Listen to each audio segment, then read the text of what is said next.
Senhor, apesar da Tua glória e de seres tão poderoso e tão grande, Tu te importas conosco, Senhor.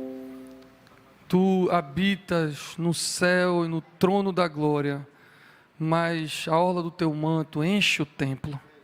Então vem aquecer o nosso coração com a Tua palavra, fala conosco, nos alimenta com a palavra, com a Tua presença santa na Eucaristia, para que, fortalecidos, possamos seguir a missão aqui na terra, em nome de Jesus. Amém. Amém. Poder sentar, meus irmãos? Bom estar aqui com vocês de novo, nesse domingo. Há uma piada que circula nas redes sociais, não sei se você já ouviu, que diz que ninguém é tão popular quanto parece ser no Facebook, ninguém é tão bonito como parece ser no Instagram, e ninguém é tão bem sucedido como parece ser no LinkedIn, ou tão sucinto como parece ser no Twitter. É isso que o povo diz por aí. Mas é verdade, parece ser verdade. A gente tem feito muitas coisas para agradar aos homens, sobretudo nas redes sociais, ou para obter a aprovação das pessoas, e esse é um tema importante e recorrente, tem sido o impacto dessa vida moderna que a gente tem na nossa espiritualidade. O fato é que as pessoas desejam ser populares e querem likes, querem aplausos, e por conta disso também é uma facilidade muito grande de disseminar mentiras, fake news ou meias verdades naquilo que a gente publica. E o pior não é isso, o pior, eu estava falando ontem com os jovens aqui no culto da juventude, e o pior é o povo acreditar nessas mentiras, acreditar nessas postagens, achando que a vida é aquela vida de redes sociais que existem, e isso gera muita frustração. As pessoas dizem assim para a gente no gabinete pastoral: pastor, a minha vida é muito ruim. A gente faz: por quê? Mas porque fulana, cicrana e beltrana tem uma vida maravilhosa. Eu digo: você está vendo as redes sociais dela, né? Porque na prática as coisas não são assim. E embora essa discussão seja atual, a nossa caidinha para o pecado, a nossa natureza pecadora é muito antiga. E na época que o apóstolo Paulo escreveu a carta aos Gálatas, era assim também. Eles já acusavam o apóstolo Paulo de dizer que queriam enfraquecer a mensagem que o apóstolo Paulo pregava, e diziam que muito do que Paulo escrevia era coisa da cabeça dele, era fake news. Eles não usavam essa expressão, mas eles estavam dizendo na comunidade lá da Galácia que o que Paulo escrevia não era verdade, era fake news. Alguns disseram que aquilo era coisa de terceiros, que era coisa que Paulo estava ouvindo de outras pessoas que não tinha credibilidade. Alguns diziam que, na verdade, Paulo era incoerente, porque Paulo estava escrevendo para agradar algumas pessoas, era isso que diziam. E aí Paulo, numa carta muito dura, numa carta muito incisiva, que essa carta dos Gálatas, é a carta mais braba do Novo Testamento. Não sou especialista, Rodolfo é especialista nas cartas paulinas, mas das cartas de Paulo, eu acho que a que ele foi mais brabo foi essa, chamando os camaradas de insensato. Cadê você? Já estão mudando tudo. Ele foi brabo na carta dos Gálatas. Quando você vai ler com calma, você vai ver que ele foi muito brabo. E ele diz na carta que não é verdade, que ele foi chamado não por homens, ele foi chamado diretamente por Jesus. Ele diz mais, ele diz que não consultou ninguém não, ele começou a pregar só 3 anos depois é que ele foi para Jerusalém se encontrar com os outros apóstolos. E quanto a essa história de dizerem que ele queria agradar alguns grupos de pessoas em detrimento de outros, ele saiu com uma frase espetacular, que está no versículo 10, eu vou repetir para vocês. Gálatas 1:10 diz assim: acaso busco eu agora a aprovação dos homens ou a de Deus? Ou estou tentando agradar a homens? Se eu ainda estivesse procurando agradar a homens, não seria servo de Cristo. Que frase, hein? Que frase poderosa. Se eu ainda estivesse procurando agradar a homens, não seria servo de Cristo. Eu fui ler esse texto. Reverendo Marcondes me emprestou um livro, um comentário de Gálatas, eu estava lendo, e quando eu li essa frase, eu disse: Deus tenha misericórdia de mim, porque eu me pego muitas vezes querendo agradar homens. O pecado é grande, e eu muitas vezes quero agradar mais aos homens do que ao Senhor. E não deve ser assim, não? Até certo ponto, meus irmãos, é natural querer agradar a homens. Quem é que quer conscientemente ser desagradável? Não, agora pensando direitinho, tem gente que parece que gosta de ser agradável. Tem gente que parece que gosta de ser agradável, mas não é natural. Natural é a gente querer ser agradável. Porque agradar é bom, a gente se sente bem e também tem retorno, porque a gente colhe o que a gente planta. E vocês sabem que gentileza gera gentileza. Então ser agradável é bom. Ser desagradável não parece ser a vontade de Deus. Porque no começo da igreja, lá em Atos dos Apóstolos, Lucas, que escreveu o livro de Atos, ele diz que o povo caía na graça, os cristãos caíam na graça do povo e a igreja crescia. Então parece que ser agradável é bom e Deus quer que nós sejamos agradáveis. Mas o fato é que nós queremos e deveremos estar dispostos a desagradar aos homens se for para agradar a Deus. Essa que é a grande questão, é estar disposto a desagradar se for para agradar a Deus. Isso vale para todo mundo, todos vocês que estão aqui e os que estão na internet, mas sobretudo para quem exerce alguma influência, os pais, os pastores, os líderes, os professores. Se de alguma maneira você exerce, e todos nós em alguma medida exercemos influência sobre algumas pessoas, isso é muito importante.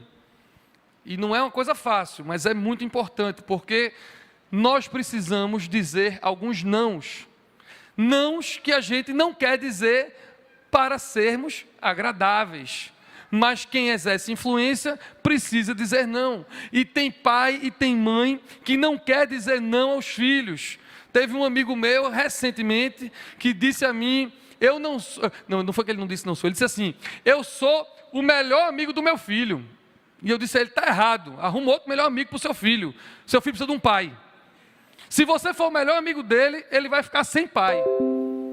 Porque os filhos precisam de pais, alguém com autoridade e que está disposto a desagradar o filho para o bem do filho. Mas isso eu estou falando, e eu estou vendo que algumas pessoas estão olhando para mim, umas com raiva e outras fazendo assim. Mas eu quero dizer a vocês que para agradar a Deus, nós precisamos estar dispostos a desagradar os homens. Inclusive, alguns sermões que não são fáceis de pregar. Porque o pastor não quer que a igreja fique cheia de gente que gosta dele. O pastor quer agradar a Deus, quer fazer uma igreja cheia de discípulos que amem ao Senhor. Amém?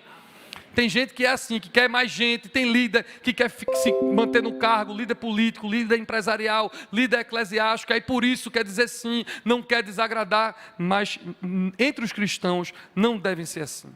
Fugir do conflito o tempo todo normalmente não é um bom caminho.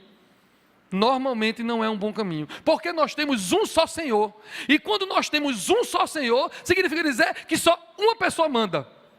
Uma pessoa merece prioritariamente ser agradada. Amém? Agora, tem muita gente importante na vida. Os pais são importantes para os filhos são importantes para os pais, os cônjuges, os amigos, as ovelhas. Mas Senhor é só um. E na teoria, muitos concordam com o que eu estou dizendo, mas na prática a gente desmente o que a gente concorda. E a gente vive para agradar os homens.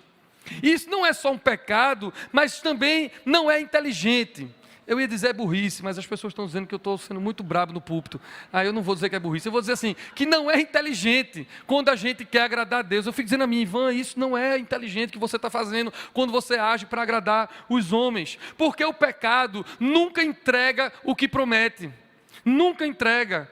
Tem gente que diz assim, se eu tiver mais bebida e mais cachaça, eu vou ser mais feliz. Aí toma mais cachaça e continua infeliz. Tem gente que diz assim, se eu tiver mais sexo impuro, eu vou ser mais feliz. Aí tem e é infeliz. Tem gente que diz, se eu tiver mais poder, eu vou ser mais feliz. Aí alcança poder e é infeliz. Ou então mais dinheiro, aí ganha dinheiro e continua infeliz. Mais fama, ganha fama e continua infeliz. E agora, para o que interessa para a gente, tem gente que diz assim, se eu agradar primeiramente a quem eu amo, meu filho, minha mulher, meus pais, meu chefe, meu pastor, se eu agradar a eles, eu vou ficar feliz. Aí agrada e continua infeliz. Porque o pecado não entrega o que promete. Glória a Deus. Há uns 15 dias atrás, eu estava conversando com uma líder nossa, lá da Catedral da Trindade, e ela me disse uma coisa que normalmente eu não ouço num gabinete pastoral. E ela me disse, e eu fiquei chocado. Estava conversando com ela num gabinete, e ela disse assim, eu errei com meu esposo. Eu já acho massa quando alguém diz eu errei, porque normalmente a pessoa vem esculhambar o esposo, né? Então, quando ela disse eu errei com meu esposo, eu disse, eita, você errou, o que foi que você fez? Ela disse, eu coloquei ele no lugar de Deus. eu idolatrei Ele, e eu vivi para agradar Ele, e isso não foi culpa dele, isso foi culpa minha. Eu achei isso de uma maturidade espetacular. Essa mulher dizendo que viveu para agradar aquele esposo, não deu certo, porque a gente deve primeiro agradar ao Senhor. Quem vive para agradar os homens é escravo dos homens. E a carta de Paulo aos Gálatas é toda sobre liberdade. Na graça, fomos criados para a liberdade, Paulo está dizendo aos Gálatas. Então quem vive para agradar os homens, quando ninguém está olhando, sucumbe, porque não sabe como viver para Deus. Se eu só vivo para homens, no trabalho, na igreja ou na família, quando não tem ninguém, quando a gente está só, a gente não sabe viver. E é muito triste quando a gente não sabe viver. Eu estou tão feliz que está vindo uns aleluia, glória a Deus. Primeiro porque eu sou desse carismático, e segundo porque o Espírito está aqui me animando, dizendo, vá, pregue meu irmão, pregue, é isso mesmo. Pronto, amém. Não é assim? As pessoas que querem agradar a homens, e isso muitas vezes, irmão, é por isso que eu vim aqui hoje, muitas vezes, isso é inconsciente. Não é que você deliberadamente queira. Então, quando a gente é assim, a gente se torna gente amargurado. Porque a gente dá tanta importância que chega a raia, às vezes, da adoração e da veneração. Mas só Deus deve ocupar esse lugar na nossa vida. E hoje, em nome de Jesus, o Espírito Santo quer fazer uma obra de libertação dessa expectativa que gera frustração, dessa prisão emocional, da obrigação de agradar alguém ou obter a aprovação de alguém. Fica difícil ser leve e ter uma vida com essa compulsão de agradar aos homens. Agora eu quero dizer uma coisa, viu? Sim, devemos agradar ao nosso cônjuge, ao nosso filho, e ao nosso pai, e aos nossos empregados, e aos nossos patrões. E eu faço questão de dizer isso porque parece que eu estou vendo já uma briga numa casa, depois do culto, na hora do almoço, a mulher dizendo assim, o pastor disse que era para agradar a Deus, não é para você não. Parece que eu estou vendo essa frase, né? Aí eu antecipadamente já estou dizendo, você deve agradar seu cônjuge, você deve agradar seu filho, você pode agradar seus pastores, a gente não faz questão. Agora, Tess está rindo, mas é verdade, né? Porque o que encabula é a risada de Tess, entendeu? Isso é o que encabula. Isso na internet só dá Tess gritando assim, quando você vê. Aliás, diga-se de passagem, eu sei que Rodolfo vai concordar comigo, Igor também vai concordar comigo. Igor, veja se isso não é verdade o que eu vou dizer agora. A maioria das vezes que as pessoas procuram os pastores com esse versículo de Gálatas 1:10, vem com uma interpretação completamente equivocada. É assim, tal líder pediu para fazer isso, mas eu não agrado a ele, eu agrado a Deus. Não já ouviu isso? Tenho certeza que já ouviu. Não é assim? Tal pastor, o bispo, quer que eu faça desse jeito, mas eu não estou aqui para agradar a ele, eu trabalho a homem, eu trabalho para Deus. Então, normalmente vem uma desculpa para ser insubmisso, mas não é isso que o apóstolo Paulo está falando, ou uma desculpa para ser chato e desagradável, mas não é isso que o apóstolo Paulo está falando. O apóstolo Paulo está dizendo que o que ele prega, Deus deu e é a verdade, e pega agora, ele não negocia a verdade para agradar ninguém. Isto é o que o texto está dizendo, nós não negociamos a verdade para agradar ninguém. E eu pergunto a você de maneira devocional essa manhã, será que você está negociando a verdade para agradar alguém? Você deve honra, submissão, serviço, mas não necessidade de aprovação.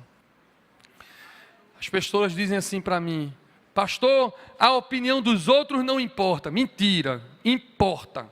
Eu me importo com a opinião dos outros, da minha esposa, dos meus filhos, dos meus pastores, dos meus bispos, de vocês. Eu me importo, claramente, especialmente com a opinião daqueles que eu amo e que me amam. A questão não é se eu me importo, a questão é qual opinião eu me importo em primeiro lugar. Em primeiro lugar é Deus, e depois eu me importo com o que vocês pensam sobre mim. Então não vem com esse negócio de que eu não me importo. Amém, glória a Deus.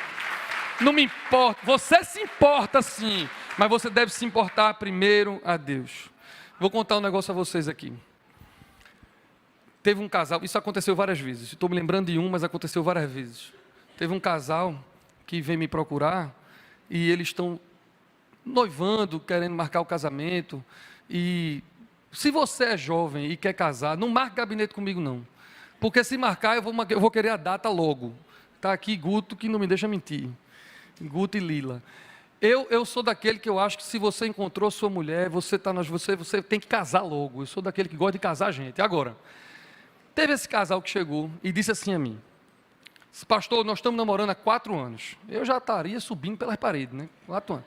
E a gente está noivando agora e vamos casar daqui a 3 anos. Eu digo, pare com isso. Arruma outro pastor para orar por tu, não vai ser eu. Porque quando tu dissesse que estava namorando há 4 anos, está noivando, eu achei que tu estava querendo marcar a data do casamento aqui.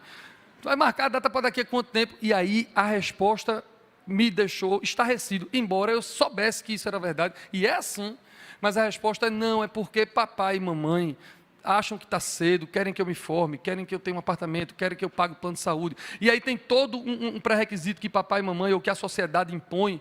E aí eu fiz essa pergunta porque eu não consigo não ser 100% honesto e sincero. E eu disse, mas você quer agradar papai e mamãe ou quer agradar o Senhor? E eu quero dizer um negócio que é muito difícil. Quando os pais são bons, como foi o caso, meu pai e minha mãe foram muito bons para mim, são muito bons para mim. Isso fica mais difícil ainda, porque com pai e mãe bons, a gente quer agradar muito eles. Ainda mais quando eles são bons. Mas Deus é primeiro. Depois vem papai e mamãe, depois vem os pastores, depois vem quem você quiser. E eu disse a eles, olha, vocês podem casar quando o papai e mamãe estão definindo para vocês. Mas eu não sei se Deus vai se agradar disso. Por que vocês não oram a Deus para saber quando é que vocês devem casar? E isso não é uma coisa fácil. No capítulo 2 de Gálatas, a gente leu uma partezinha do capítulo 1, mas se vocês continuarem a ler, no capítulo 2, Paulo pegou um pau, desculpa a expressão, porque eu não consigo encontrar outra expressão, um cacete, uma briga, não sei como é que você chama. Ele teve uma confusão grande com o apóstolo Pedro. Paulo e Pedro, numa muvuca, por conta disso, Paulo resistiu a Pedro, porque Pedro queria agradar os judeus. Todos nós sofremos isso. Se o apóstolo Paulo brigou com Pedro por conta disso, avalia a gente, não vai ter esse conflito entre a gente internamente e com os que a gente ama. Mas hoje é para você refletir na sua agenda, é para você refletir nas suas decisões, nas suas escolhas de comportamento, a quem você quer agradar e de quem você quer a aprovação. Há um versículo na Bíblia que eu gosto muito e cito muito e canto muito, que tem a ver com o que estamos falando aqui, de querer agradar a homens e buscar a aprovação, que está em 1 João 4,18. Presta atenção, 1 João 4,18 diz assim: no amor não há medo, antes o perfeito amor lança fora o medo, porque o medo envolve castigo, e quem tem medo não está aperfeiçoado no amor. E tem gente que gosta só da primeira parte, lê e canta a primeira parte, no amor não existe medo, o perfeito amor lança fora todo medo, mas eu estou aqui pensando no resto do versículo que diz, porque o medo envolve castigo. Nós temos medo de punição, e por isso nós queremos ser aprovados por todo mundo, com medo de sermos punidos pelas pessoas. Mas quando vivemos no amor de Deus, e amando as pessoas, e sendo amado pelas pessoas, o medo vai embora. Sabe por que o medo vai embora? Porque a desaprovação, a cara feia, não tem mais o poder de nos derrubar, quando a gente entende que Deus nos ama e Ele nos aprova. Quando a gente fica com medo da cara feia, da namorada, do marido, do pai, do chefe, a gente vai viver preso. Quando a gente entende que é amado, a gente vive livre. Deus nos sustenta e a gente vai atrás de agradar Ele e a aprovação dEle. O reverendo Marcondes, que está ali, cadê ele? Eu sei que ele estava ali, que eu dei beijinho para ele. Pronto, olha ali. O reverendo Marcondes, meu companheiro de ministério, que vocês conhecem, ele tem mania de dizer isso, e eu aprendo com ele todos os dias. Ele disse recentemente, de novo para mim: quando os homens te estabelecem, eles te controlam. Quando Deus é objeto da tua devoção, verdadeiramente sereis livres. Quando a gente quer a aprovação e busca agradar os homens para que os homens te estabeleçam, você é escravo disso. E teve uma vez que ele disse algo também espetacular, o reverendo Marcondes. Aliás, tudo que ele faz é espetacular, né? E aí ele estava dizendo a mim não, ele estava pregando um dia, e ele estava falando sobre esse episódio que existe hoje, essa coisa que existe hoje de cancelamento virtual, né? Porque o ministério de Marcondes é muito na internet, no Instagram, no Twitter, no Facebook, e essas pessoas, quando cometem algum tipo de erro, quando as pessoas não gostam, tem um negócio do cancelamento. Vocês já ouviram falar disso, né? Tem um cancelamento, todo mundo deixa de seguir e fica com raiva, e as pessoas num instante saem de ser uma referência para um ser um ninguém, um cancelamento. E alguém deve ter perguntado a Marcondes se ele não tinha medo de ser cancelado, porque ele fala de questões polêmicas na internet. Ele fala sobre tudo que ele quer falar, lá, e alguém perguntou, você não tem medo de ser cancelado? E o reverendo Marcondes, não tenho medo de ser cancelado não, porque eu tenho relacionamentos reais, eu tenho gente que me ama de verdade, eu amo de verdade, eu tenho comunidade de verdade, e Deus, eu quero a aprovação de Deus. Então, se eu tenho gente que me ama de verdade, eu não estou preocupado com quem está na internet dizendo que me ama por causa de like. Veja como é lindo isso, quem tem relação de verdade, quem ama e é amado, e quem quer a aprovação de Deus, não tem nem medo de ser cancelado, não tem medo de punição, porque o perfeito amor lança fora todo o medo. E é também no capítulo 2 de Gálatas que o apóstolo Paulo diz, já não sou eu que vivo, Cristo vive em mim, o ego destronado, zero preocupação com imagem. Os homens nos trazem instabilidade, Deus nos dá estabilidade. E eu estou começando a terminar a mensagem, isso é uma dica para a Vitória e para Igor, para vocês já começarem a vir. Vocês sabem quem é Vitória. A gente cantou uma música agora, que fazia tempo que eu não cantava, Igor escolheu, Jesus é o Rei da Glória, Ele é o único que pode te dar vitória, mas a vitória é outra, essa daí não, viu? Essa daí tem que falar comigo, com o Cléo, com o Pati antes, para Deus dar, primeiro com ela, né? Mas depois com a mãe dela, com o pai dela, comigo. Se você quiser vitória, essa vitória é outra. Agora a vitória da cruz, aí Jesus vai lhe dar. Mas eu estou querendo terminar e eu fiquei pensando assim no sermão. Quando eu fiz esse esboço, aí eu faço como eu faço sempre, mandei esse esboço para Marcondes, para Paula, para Lilian, para Uli. Eu estou pensando em pregar sobre isso, e eles começam a orar comigo, conversar comigo sobre a mensagem. E eu fiquei pensando, mas é tão difícil para mim, que quero tanto agradar homens. Porque é tão humano querer agradar e ter a aprovação de homens. É tão natural querer agradar a quem a gente ama sobretudo. Mas aí o Espírito Santo me disse assim, Ivanzinho, pode pregar, porque Deus está lhe chamando para o sobrenatural. Não é para o humano, mas é para o eterno, é para a vida eterna. E eu quero terminar dizendo assim, você, esposa, você não quer um homem que lhe agrade e queira a sua aprovação. Você quer um homem que queira a aprovação de Deus e agrade a Deus em primeiro lugar. E aí depois, por consequência, ele vai fazer o bem a você. Você, marido, não quer uma esposa que lhe agrade em primeiro lugar, você quer uma esposa temente a Deus. E se ela for temente a Deus, ela vai agradar você. Aleluia. Você filho, você patrão, você empregado, você pastor, você ovelha, você quer andar com gente que ame a Deus e que queira agradar a Deus e que queira a aprovação de Deus. E aí, por consequência, você vai ser abençoado. Vou terminar agora de verdade. Há um poeta, Roberto de Amanso, se você é desse, anote, ou então vá na internet e pegue depois esse nome, porque tudo que ele faz é bom. Bote no Spotify, bote no YouTube, Roberto de Amanso, crente, e ele tem uma música linda, que diz assim, os arquitetos aqui gostam disso, busque o homem de Deus, o habite-se para os seus projetos, que o céu lhe aprove a planta, que a aprovação seja do céu, seja de Deus, que aquele que é digno de ser agradado seja o Senhor Jesus e mais ninguém na sua vida. É assim que eu oro, em nome do Pai, do Filho e do Espírito Santo. Amém. Graças a Deus.